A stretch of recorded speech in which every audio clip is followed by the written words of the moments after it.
Good evening, and thank you for joining us on this Wednesday night. We're coming on the air with that breaking news. A military Osprey aircraft has crashed in California with reports of 5 service members on board. We are gathering those late-breaking details right now, so stay tuned. But we are going to begin tonight right here in the nation's capital, where the House of Representatives is voting now on a package of gun control measures that would tighten the nation's gun laws in response to the recent mass shootings.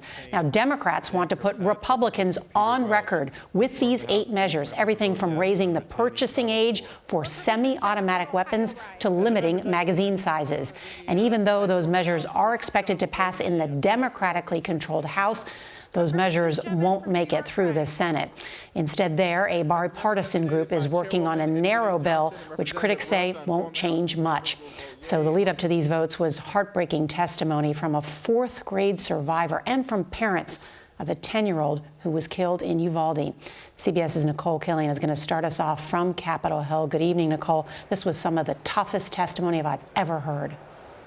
Yeah, very difficult day indeed, Nora. And as the debate over how to combat gun violence intensifies here on Capitol Hill, many lawmakers were forced to confront the human toll that it's taking by listening to a young girl who had the courage and instinct to save her own life. My name is Mia. This was the moment 4th grader Mia Cerrillo relived the nightmare of a gunman entering her classroom at Robb Elementary School in Uvalde, Texas.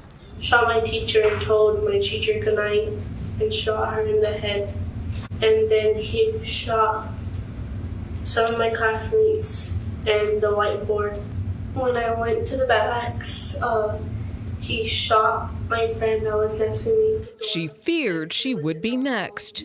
I thought he was going to come back to the room, so I grabbed the blood and put it all over me. What did you do then when you put the blood on yourself? Just stay quiet, and then I got my teacher's phone and called 911. And what did you tell 911? I told her that we need help. Terror and trauma ingrained in her psyche. Do you feel safe at school? Why not?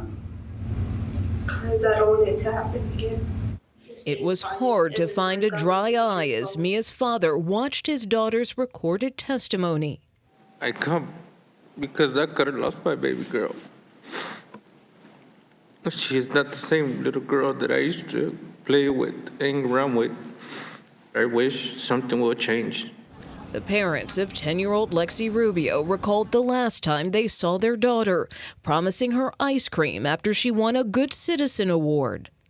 I left my daughter at that school, and that decision will haunt me for the rest of my life. Dr. Roy Guerrero is Uvalde's only pediatrician who described in graphic detail how he treated some of the victims. 2 children whose bodies had been pulverized by bullets fired at them, decapitated, whose flesh had been ripped apart, that the only clue as their identities was a blood-splattered cartoon clothes still clinging to them, clinging for life and finding none. Tonight, the House is voting on a package of gun restrictions that include raising the purchasing age to 21 for semi-automatic weapons and banning high-capacity magazines. But most Republicans oppose it, calling it reactionary and unconstitutional. Nora? Nikole Killion with all that testimony today. Thank you.